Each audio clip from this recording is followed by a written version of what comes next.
Today's historic trade agreement between Australia and Hong Kong marks a new season of hope for the future of world trade. The two countries have been at each other's throats for years, but now the hatchet's been buried by a treaty which allows unrestricted trading between all parties at all levels.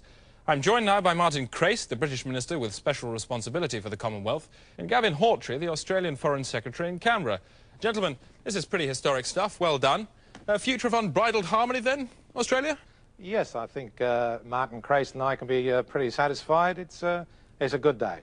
And if, as in the past, Australia exceed their agreement, what will you do about it? This is a very satisfactory treaty, which I'm sure will work well. Naturally, if the limits were exceeded, then this would be met with a firm line, but I can't see this being necessary. Mr Hawtrey, he's knocking a firm line in your direction. What are you going to do about that? Well, in that case, we just reimpose sanctions as we did last year. Sanctions? Hang on a second. They've only just swallowed their sanctions and now they're burping them back up in your face. I think sanctions is rather premature talk. Certainly, if sanctions were imposed, we should have to retaliate with appropriate measures.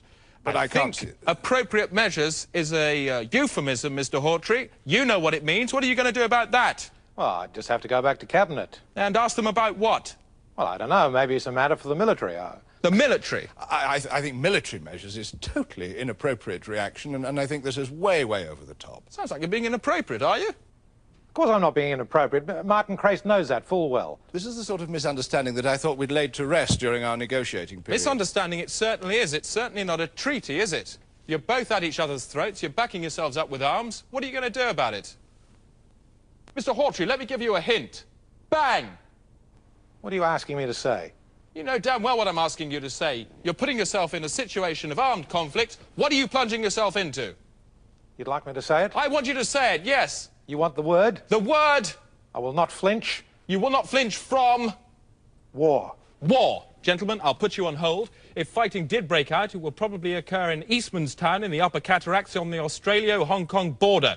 Our reporter Donald Bethlehem is there now. Donald, what's the atmosphere like? Tension here is very high, Chris. The stretched twig of peace is at melting point. People here are literally bursting with war. This is very much a country that's going to blow up in its face. Well, gentlemen, it seems you have little option now but to declare war immediately. Well, this is quite impossible. I couldn't take such a decision without referring to my superior, Chris Patton. He's in Hong Kong. Good, because he's on the line now via satellite. Mr Patton, what do you think of the idea of a war now? I'll take that as a yes. Very well, it's war. War it is. That's it, Chris. It's war. War has broken out. This is a war. That's it. Yes, it's war. From now on, the Day-to-Day will be providing the most immediate coverage of any war ever fought. On the front line and in your face, Donald Bethlehem. Standing by, Douglas Hurd. The Day-to-Day smart bombs have nose-mounted cameras. This is Smart Bomb Stephen, and that is Susanna Gekkelois. I'll be reporting from inside the fight. Like some crazy Trojan.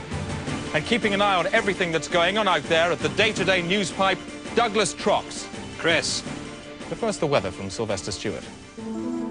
And now the weather, starting in the southeast, where the sun should plop through after a dull start, a bit like having your hand sewn back on after a farming accident. Let's revolve the weather collar now, 70 degrees to the Midlands, where I was first bereaved.